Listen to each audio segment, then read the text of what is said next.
Hello students, how are you? I again welcome to all of you to this English literature.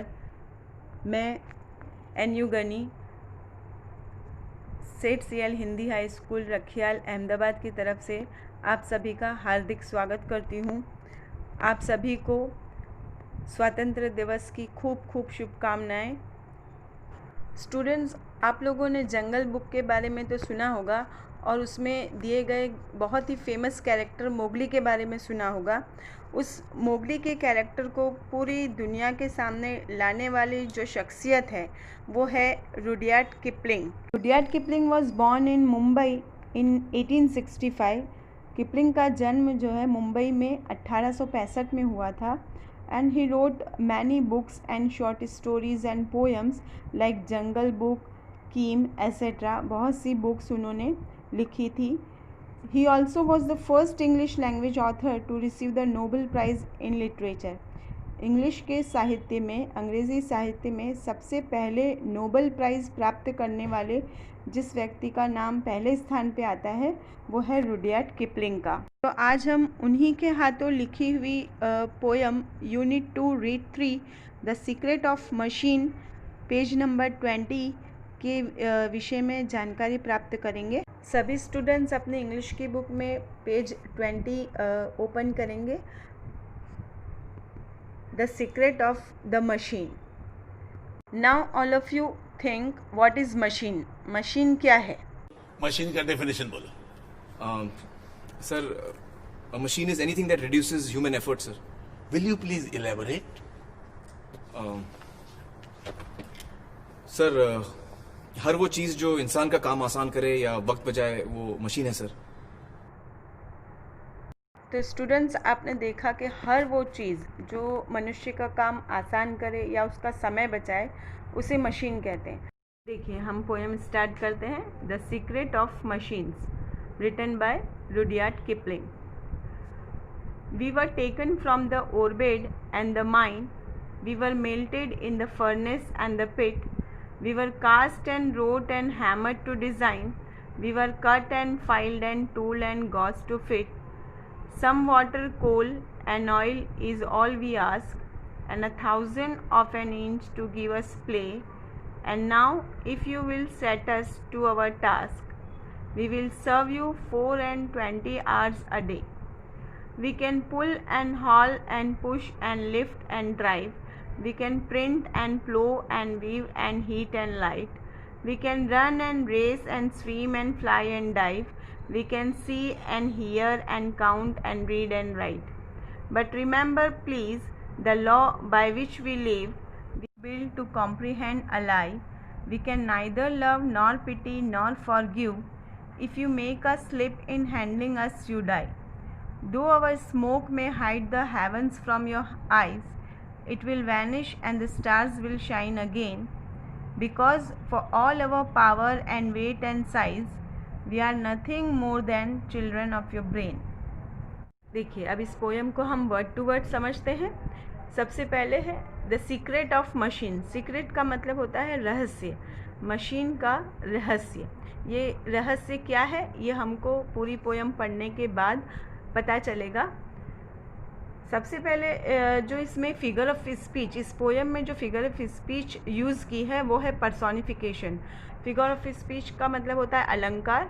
जो अलंकार का उपयोग किया गया है इसमें वो पर्सोनिफिकेशन है। पर्सोनिफिकेशन कहते हैं कि निर्जीव वस्तु को जीवित बताया जाए। यहाँ पे जो मशीन है वो निर्जीव है, लेकिन हमें ये जो पूरी बात है, पूरी स्टोरी जो है वो मशीन के द्वारा ही हमें सुनने मिल रही है। तो यहाँ पर जो है पोएट ने पर्सोनिफिकेशन फिगर ऑफ स्पीच का यूज़ किया है। जो कंप्लीट पोएम है वो 20 लाइन्स की है। उसमें फर्स्ट टू 6 लाइन, जो पहली 6 लाइन है उसमें हमें बताया गया है how are machine made, machine कैसे बनती है, and what do they need to run, उन्हें चलाने के लिए किस किस चीज़ों की ज़रूरत पड़ती है। उसके बाद की जो लाइन है 7 to 12, उसमें जो है बताया है कि what can they do, machine मनुष्य के लिए क्या क्या करती है। और लास्ट जो 13 से 20 लाइन्स हैं उसमें हमें मशीन के एडवांटेजेस बताए हैं, उसके होने वाले नुकसान के बारे में बताया गया है। तो फर्स्ट स्टेंजा हम देखेंगे। We were taken from the ore bed and the mine, we were melted in the furnace and the pit. We were taken from the ore bed, हमें ओरबिट में से लिया जाता है। हमें मतलब यहाँ पर कहा है मशीन को, मशीन कह रही है कि हमें ओरबिट में से, ओरबिट कहते हैं कच्ची धातु की जो ज़मीन होती है, और माइन कहते हैं खानों को, खनिज जो होता है ज़मीन के अंदर से जो अलग अलग प्रकार की धातु प्राप्त करता है मनुष्य। तो वो कहती है कि हमें सबसे पहले ओरबिट में से निकाला जाता है, उसके बाद वी वर मेल्टेड, हमें मेल्ट किया जाता है। मेल्ट करना मतलब पिघालना। In the furnace and the pit, furnace में, फर्नेस मतलब भट्टी, पिट मतलब गड्ढा, गड्ढे में या भट्टी में डालकर हमें पिघाला जाता है। Then we were cast and wrought and hammered to design, और पिघालने के बाद हमें कास्ट किया जाता है। कास्ट करना मतलब आकार देना। रोट, WROUGHT, यहाँ पर जो है W साइलेंट है, इसका मतलब होता है शेप या आकार देना। एंड हैमर्ड टू डिज़ाइन, इसके बाद हमको हैमर्ड किया जाता है। हैमर्ड मतलब हथौड़े से टीपना, और हथौड़े से टीप टीप कर हमको डिज़ाइन किया जाता है। डिज़ाइन करना मतलब निर्माण करना। We were cut and filed and tool and gauged to fit, उसके बाद हमें काटा जाता है, कट करना, काटना। एंड फाइल्ड, फाइल्ड का मतलब होता है घस कर चमकाना, हमें घसा जाता है। और उसके बाद है tool and gauged to fit, tool, हाँ, अलग अलग साधन जो है, अलग अलग साधन का उपयोग किया जाता है, अलग अलग औजारों का उपयोग किया जाता है हमको बनाने में। एंड गॉज, गॉज का मतलब होता है मेजर्ड, नापना, नाप नाप कर हमारे एक एक पार्ट को फिट किया जाता है। Some water, coal and oil is all we ask and 1,000 of an inch to give us play। अब यहाँ पे वो बता रही है कि हमको जो चलने के लिए किन किन चीज़ों की ज़रूरत होती है। सम वाटर, थोड़ा सा पानी। कोल, कोल कहते हैं कोयला जो होता है। एंड ऑयल, तेल की जो है हमको ज़रूरत पड़ती है। ये सारी चीज़ें अगर हमको मिल जाए तो हम 1,000 of an inch to give us play, हम 1 इंच के 1000वें भाग में भी हम जो है आसानी से काम कर सकते हैं, और हमारा काम इतना तेज़ी से होता है। लेकिन हमको चलाने के लिए हमको इन चीज़ों की, वाटर की, कोल की या ऑयल की ज़रूरत पड़ती है। And now if you will set us to our task, और जब आप मनुष्य को कहती है कि अगर मनुष्य हमें हमारे काम के लिए सेट कर देता है, we will serve you 4 and 20 hours a day, तो हम उसको पूरे 24 hours, दिन के पूरे 24 घंटे उसे सर्व करते हैं, सेवा देते हैं। अगर कोई मनुष्य काम करता है और हम अगर उसको रात को कहें कि भाई चलो आपको काम पे आना है, तो वो बिल्कुल नहीं आएगा। लेकिन मशीन का हम एक ही बटन दबाए तो वो ना दिन देखती है ना रात देखती है, बल्कि 24 घंटे हमारे लिए काम करने के लिए तैयार रहती है। शर्त यह है कि उसे समय समय पर जो चीज़ों की उसको ज़रूरत है, वाटर की, कोल की या ऑयल की, वो उसको समय समय पर मिलता रहे। अब नेक्स्ट स्टेंजा देखेंगे। What can machine do for human beings, machine जो है मनुष्य के लिए क्या क्या काम करती है। We can pull and haul and push and lift and drive, we can print and plough and weave and heat and light, we can run and race and swim and fly and dive, we can see and hear and count and read and write. We can pull, हम खींच सकते हैं। पुल का मतलब होता है खींचना। हम देखेंगे कि कोई भी बड़े बड़े सामान अगर निकालने हो तो क्रेन से या बुलडोज़र से उसको खींच के बाहर निकाला जाता है।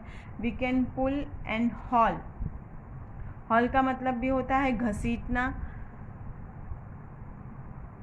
एंड पुश, पुश का मतलब होता है धक्का देना। एंड लिफ्ट, लिफ्ट का मतलब होता है ऊपर उठाना। कोई बड़े बड़े सामान अगर हमको ऊपर पहुंचाने हो तो मशीन की मदद से हम उसको ऊपर पहुंचा सकते हैं, एंड ड्राइव, और हम चला भी सकते हैं। जैसे अलग अलग कार है, स्कूटर है, बस है, ये सारी चीज़ें भी क्या है, मशीन ही है।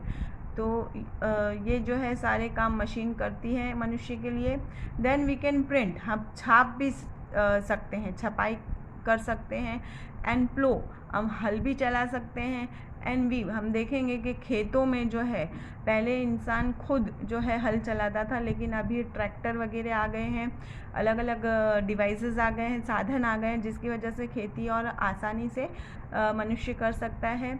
एंड वीव, वीव का मतलब होता है बुनना, अलग अलग तरह के कपड़े बुनने के लिए भी मशीनें आ गई हैं। And heat and light, heat, हम गर्मी भी दे सकते हैं। फॉर एग्ज़ाम्पल, हमारे घरों में अगर ठंडा पानी है और हमको गर्म पानी की ज़रूरत है तो हम हीटर या गीज़र चालू करके वो पानी का यूज़ कर सकते हैं। लाइट, मशीन जो है हमें प्रकाश भी देती है। वी कैन रन, हम दौड़ सकते हैं। एंड रेस, रेस भी लगा सकते हैं। एंड स्विम, हम स्विम, तैर भी सकते हैं। समंदरों में आप देखोगे कि बड़ी बड़ी शिप जो है, बोट जो है, वो आसानी से तैरती हैं। एंड फ्लाई, हम उड़ सकते हैं। उड़ने का मतलब मशीन कैसे उड़ेगी, तो उसी के स्वरूप में जो एरोप्लेन वगैरह हैं, हेलीकॉप्टर्स हैं, वो आकाश में उड़ते हैं। एंड डाइव, हम डाइव भी कर सकते हैं, हम जंप लगा सकते हैं। फॉर एग्ज़ाम्पल सबमरीन, सबमरीन जो है वो समुद्र के अंदर भी आसानी से जो है चलती है। वी कैन सी, हम देख सकते हैं। एंड हियर, हम सुन सकते हैं। एंड काउंट, हम गिनती कर सकते हैं। एंड रीड एंड राइट, पढ़ सकते हैं, लिख सकते हैं। ये सारे काम जो है कंप्यूटर के द्वारा आसानी से हो सकते हैं। वी कैन सी, कैमरा जो हर जगह लगा होता है, वो कैमरा की वजह, कैमरे के ज़रिए जो है अलग अलग चीज़ें मनुष्य देख सकता है। हियर, अलग अलग म्यूज़िक सुन सकता है। काउंट, कैलकुलेटर पर, कैलसी पर काउंट कर सकता है, गिनती कर सकता है। रीड एंड राइट, कंप्यूटर पर माउस के द्वारा राइट कर सकता है, लिख सकता है। बट रिमेंबर, लेकिन एक बात याद रखो, please, the law by which we live, हम जिस लॉ पर जीते हैं, जिस कानून पर जीते हैं, वो जो है मनुष्य को याद रखने की ज़रूरत है। यहाँ पे मशीन कह रही है कि हमारा कानून बिल्कुल नहीं भूलना है। We are not build to comprehend a lie, और हमारा जो कानून है वो ये है कि हम लाई, झूठ को कॉम्प्रीहेंड नहीं करते, झूठ हम को समझ नहीं सकते। We can neither love nor pity nor forgive, हम में न तो प्रेम की भावना है, ना ही दया की भावना है, और ना ही क्षमा की भावना। ये सारी जो फीलिंग्स हैं वो सिर्फ मनुष्य में होती है, और मशीन जो है एक निर्जीव वस्तु है। ये सारी चीज़ें वो समझ नहीं सकती। वो सिर्फ एक ही बात को समझती है कि if you make a slip in handling us you die, कि अगर तुम यहाँ पर कहा है मनुष्य को कि अगर तुम हमको हैंडल करने में, हमको संचालन करने में ज़रा सी भी भूल करते हो, तो उसमें तुम क्या हो सकते हो, तुमको नुकसान पहुंच सकता है और तुम्हारी मृत्यु भी हो सकती है। हम देखेंगे कि बड़ी बड़ी फैक्ट्रियों में अगर ज़रा सी चूक हो जाए या ज़रा सी भूल हो जाए तो उसमें मनुष्य का हाथ कट जाता है, किसी का पैर कट जाता है, या धमाके की वजह से किसी की मृत्यु भी हो जाती है। तो ये इसका यही लॉ है, यही कानून है कि अगर मनुष्य उसको हैंडल करने में, उसको चलाने में ज़रा सी भी चूक करता है या भूल करता है तो वो उसकी मृत्यु हो सकती है। Though our smoke may hide the heavens from your eyes, भले ही हमारा जो धुआं है, हमसे निकलने वाला धुआं, मशीन हम चालू करते हैं तो हमारा जो वातावरण है वो प्रदूषित भी होता है। तो ये कहती है कि भले ही हमारा जो स्मोक है, धुआं है, वो क्या करता है, हाइड मतलब छुपाना, छुपा देता है हेवंस को। हेवंस का मतलब होता है आसमान, आकाश, स्वर्ग। तुम्हारी आँखों से जो है हेवंस छुप जाता है, स्वर्ग छुप जाता है, आकाश छुप जाता है। It will vanish and the stars will shine again, लेकिन जब रात के समय हम जब बंद हो जाती हैं तो ये सारा धुआं क्या हो जाता है, वैनिश हो जाता है। वैनिश का मतलब होता है अदृश्य होना, गायब होना। And the stars will shine again, और आकाश पे जितने भी तारे हैं वो फिर से दोबारा चमकने लगते हैं। Because for all our power and weight and size, भले ही हमारे पास पावर है, शक्ति है, वज़न है, वेट का मतलब होता है वज़न, वज़नदार हम होते हैं, एंड साइज़, आकार भी, कद भी हमारा बहुत बड़ा होता है। इतने शक्तिशाली और इतने कदावर होने के उपरांत भी मशीन कहती है we are nothing more than children of your brain, कि हम जो है कुछ नहीं है बल्कि हम ब्रेन, मनुष्य के ब्रेन के चिल्ड्रन है। मनुष्य का जो दिमाग है उसकी पैदाइश है, मतलब जो मशीन जो है, यंत्र जो है, बनाया किसने है? मनुष्य ने ही बनाया है।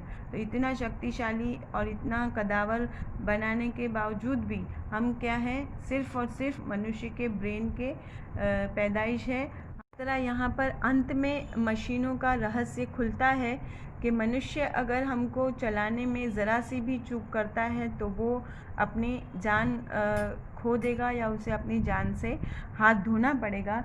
इस तरह या इस पोयम में पोएट ने, कवि ने बहुत ही सुंदर रूप से यंत्रों के, मशीनों के जन्म से लेकर मनुष्य की अलग अलग ज़रूरतों को वो किस तरह से पूरा करती है उसके बारे में बहुत ही सुंदर रूप से ये कविता में बताया है। इस पोएम के हार्ड वर्ड्स और क्वेश्चन आंसर जो है वो PDF द्वारा आपको सेंड कर दिए जाएंगे। क्वेश्चन आंसर बिल्कुल जैसे एग्ज़ाम में पूछे जाते हैं उसी तरह से लिखे गए हैं। इसके अलावा अगस्त की जो यूनिट टेस्ट है उसमें यूनिट 2 का रीड 1, रीड 2 और रीड 3 ये लेसन्स आपको एग्ज़ाम में पूछे जाएंगे, जिसकी आप अच्छे से तैयारी करो। Thank you all of you.